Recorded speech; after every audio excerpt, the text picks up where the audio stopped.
ফারাক্কার বাঁধ খুলে দেওয়ায় ভারত থেকে নেমে আসা উজানের ঢল আর টানা বৃষ্টিতে পদ্মার পানি বৃদ্ধি অব্যাহত রয়েছে। ফলে চাঁপাইনবাবগঞ্জ সদর ও শিবগঞ্জ উপজেলার নিম্নাঞ্চলে প্রায় ৮,০০০ পরিবার পানিবন্দী। পদ্মায় গত ১৫ ঘন্টায় পানি বেড়েছে ৫ সেন্টিমিটার, যা বিপদসীমার ৩৫ সেন্টিমিটার নিচে প্রবাহিত হচ্ছে। নদীর পানি উপচে ফসলি জমি ডুবে গেছে, ক্ষতিগ্রস্ত হচ্ছে কৃষকরা। নিম্ন অঞ্চলের মানুষ ভুগছে চরম দুর্ভোগে। মাঠে ২০০ একর জমি নিম্নে ধান ডুবে গেল, একবারে শেষ হয়ে গেল। ১ ছটাক ধান কেউ পাওয়ার আশা নাই, পাইলো না।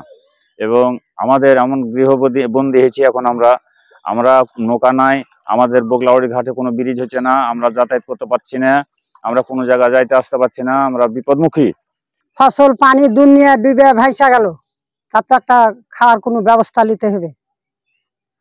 কাইনা কাইটা কিছু করতে পারছি কি? পরিস্থিতি খুব খারাপ, নাই টিউবওয়েলের পানি, নাই মনে করো পায়খানা, নাই তোমার চাল ধান করতে,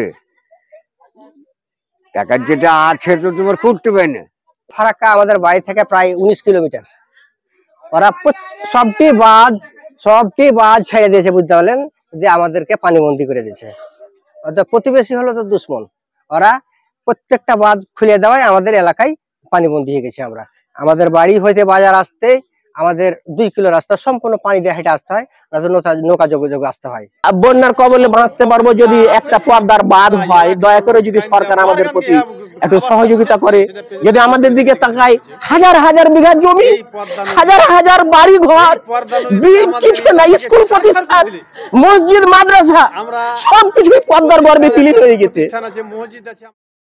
শিবগঞ্জের ক্ষতিগ্রস্ত মানুষদের মাঝে শুকনো খাবার ও পানি বিশুদ্ধীকরণ ট্যাবলেট বিতরণ করেছে উপজেলা প্রশাসন।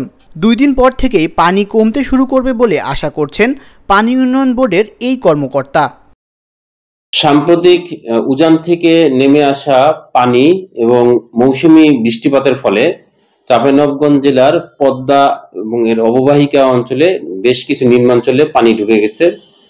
আমাদের প্রায় পাকা থেকে মনোহরপুর পর্যন্ত যদি ধরি এবং এর আশপাশে যে নিম্নাঞ্চলগুলো আছে সেগুলোতে প্রায় ২০-২৫ কিলোমিটার এলাকা জুড়ে যেগুলো নিম্ন অঞ্চল সেগুলোতে পানি গেছে। মেইনল্যান্ডে এখনো পানি আসে নাই।